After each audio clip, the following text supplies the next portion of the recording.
Hello, everyone. Welcome to the Patron Show. If you missed any of the previous episodes, there's a link down below.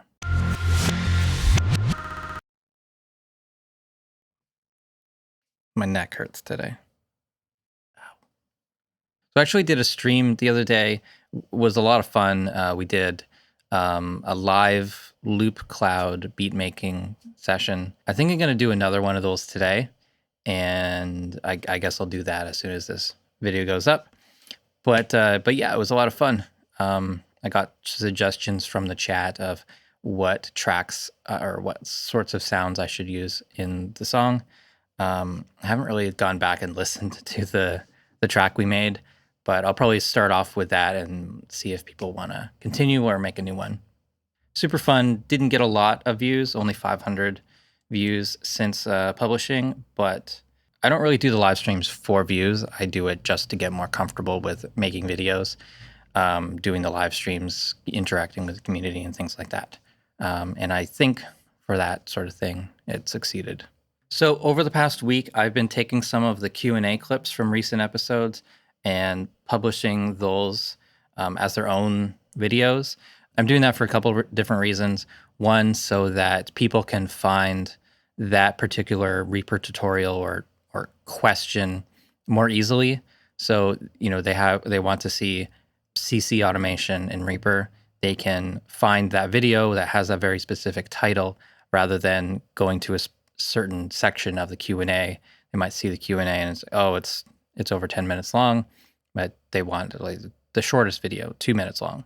Custom actions for folder tracks. They might search for that in YouTube, and then instead of going to Q&A number 37, where that's not even in the title, that video, that idea, the answer might not even be searchable. So putting that in its own video that's under 2 minutes, I think that has worked pretty well. It gets a good response, 88 likes on that one, for example. And then it's another, 1,500 views for my channel, which helps the reach for the channel. That video will come up in recommendations, and then more people will be coming to the channel to see more content. So I posted 3 of those in the past week, 22nd, 23rd, 29th. Those videos went out.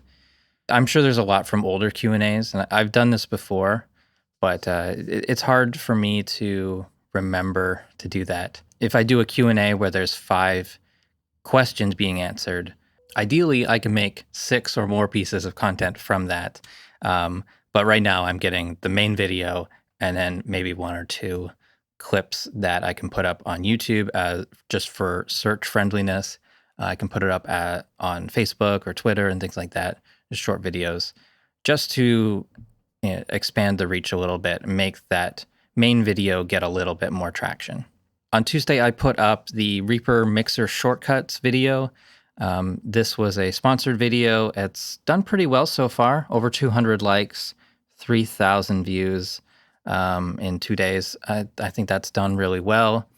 Hopefully that's done well in terms of signups for the sponsor, and then they'll want to work with me more in the future. I think this is video number 11 where they've sponsored me, so great to have them continuing. So the video topic, Reaper Mixer Shortcuts, this is actually a remake of a video I did for URM Academy, their speed mixing course. Joel Wanasek, in that course, he uses Cubase, and I watched his video and wrote down some notes about the things that he covered in that one. And then for their Reaper section, I redid basically those key points and showed it. I was watching this video back last week because it was never public, and I thought I could redo this one because it's definitely something I haven't covered entirely in the video, and there's a lot of related things like those last few points or the tips in there that I could redo. One of them was really old. 2 of them were very recent, but as a whole, like 14 tips is pretty good. And so, yeah, that was a remake, and I think that did pretty well. I was planning on putting that out the 30th, but the sponsor actually wanted it done by the 28th. So I had to submit that. I had to record and edit and submit that on Friday. I think it was, yeah, they want it 3 days in advance or something like that. So I wasn't ready to make a video, but just requesting for an earlier deadline actually got me to make the video, and I think it turned out pretty well. I spent longer than I should just on the ad section. I always overthink those, and I don't think it turned out that great, but they were fine with it. So that's the kind of channel news happening.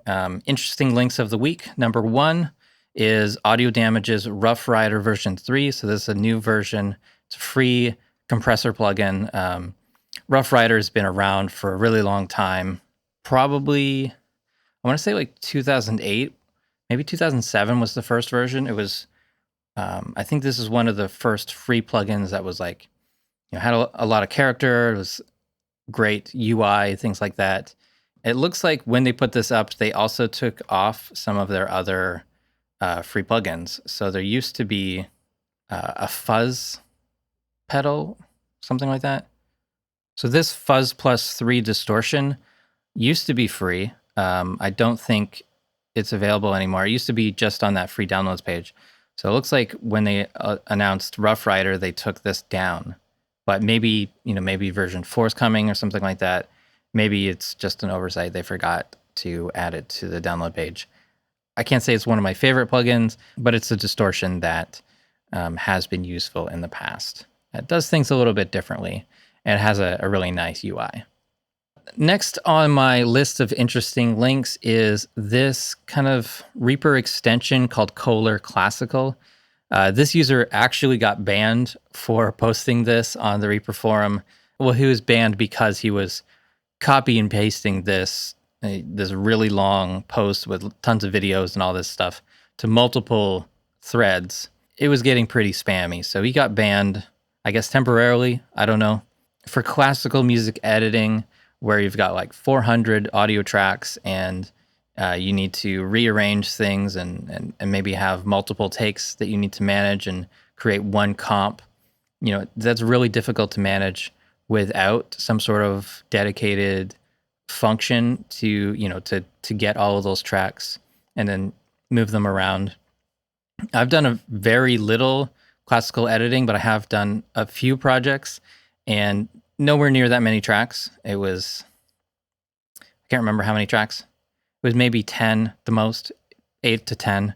And even that was a little bit difficult because there's no grid and things like that. It just the timing adjustments can't have to be very careful. And so I was cutting between different takes and making it sound seamless. So this has a bunch of functions that aim to improve that. I was going to post about it on the blog, but for now, I'll share it with you guys. And maybe when he gets unbanned, when he actually has something you can try, then I'll link to him on the website or make a video about it. So I'll have a link to this Reaper forum thread where you can watch some of the videos and learn more about this. Seems like he's in beta right now. So if you want to try this out, you can email him. It seems like a really interesting project. It's hard to say if this is going to be confusing if you are already very used to Reaper, but as an alternative to Pyramix and some of the other high-end programs that are made kind of more specifically for classical music production, editing, those sorts of things, it seems like a good alternative. And the last link today is AUDIOLAND creating unforgettable sounds for Call of Duty. This is from Sledgehammer Games. The audio team is here talking about various things like the weapon recordings, tank recording. They're recording this garbage truck as this giant mech thing. So there's a ton of great audio discussion in here. Nothing too technical, but it's cool to see kind of behind the scenes of the recording. This team does very little library sounds. They go out and record Foley, and they're using very minimal setups like field recorders on a boom pole, and they're just, getting up close to these sounds and getting themselves hurt and stuff like that. But I think it pays off because those games have a really unique sound. So that's it for the Patron show this week. Thank you so much for being a patron or a member on YouTube. Thanks for watching. Hope you've enjoyed this video, and I'll see you in the next one.